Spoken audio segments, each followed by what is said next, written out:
Trapped in the nightmare that is Gaza are the innocent who did not choose this war, and time is running out to save their lives. Oded Lifshitz turned 84 in Hamas captivity.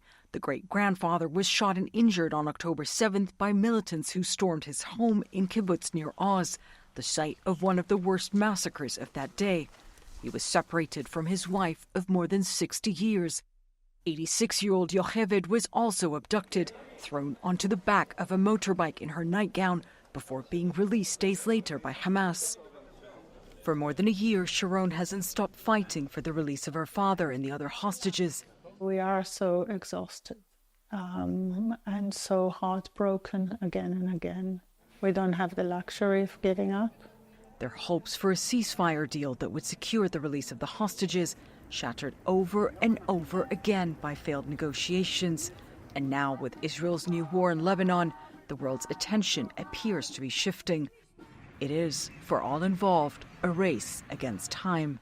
We are losing this race. Anybody who's interested in history see people that are caught in the tide of time, in political, military, fanatical regimes that are putting their own survival or their own agenda above human lives. And I feel that we now know what it feels. Human lives turned into political pawns with no escape in this hell on earth, where life has become a slow death for those who survived the devastating bombardment. An Israeli strike left 14-year-old Mohammed with severe burns all over his body. And Israel's siege left doctors with very little to save lives, with not enough supplies to sterilize wounds. When we filmed with him, his wounds were infested with maggots that fell to the floor every time his dressings are changed. A week after filming, Mohammed died.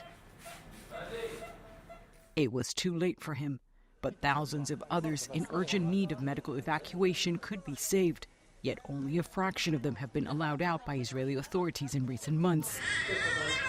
Baby Shihad can barely breathe and feed. A growing tumor is compressing his tiny heart. His mother, Tamara, struggles to hold it together as she tries to comfort her boy.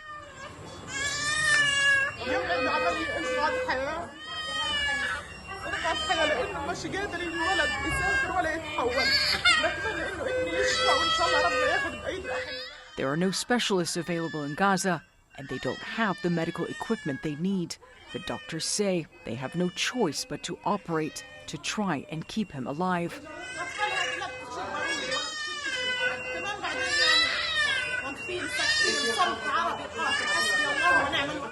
Against all odds, the 4-month-old made it through the surgery, but now lives on borrowed time. More than a month later, he's still suffering from weight loss, diarrhea, vomiting, and fever.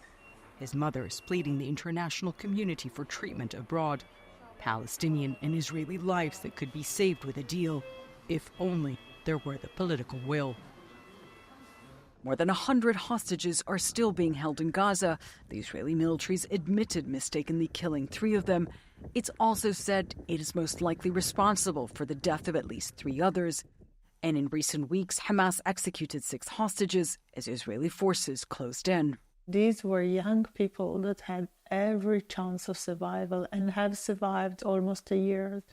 It's heartbreaking. It's a failure. We have been in the burning house since the 7th of October, and we've been screaming that the flames are rising and that they're going to consume more and more people.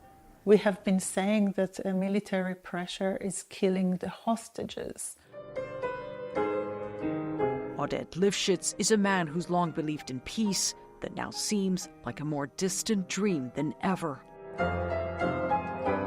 My father used to drive Palestinians regularly from the border in Gaza to hospitals in Israel and the West Bank. And I think that there's a lesson in it, and the lesson is in how do we share in humanity. If your father could hear you now, what would you say to him? Forgive us. Forgive us. We have tried so hard. We hear your voice in our hands, and that we try what we can. We try the way he tried all his life. He tried for many years to avert this disaster, and it's befalling us. I hear him now saying, work for peace, work for the possibility of humans in this region to live together. Shmana Karachi, CNN, London.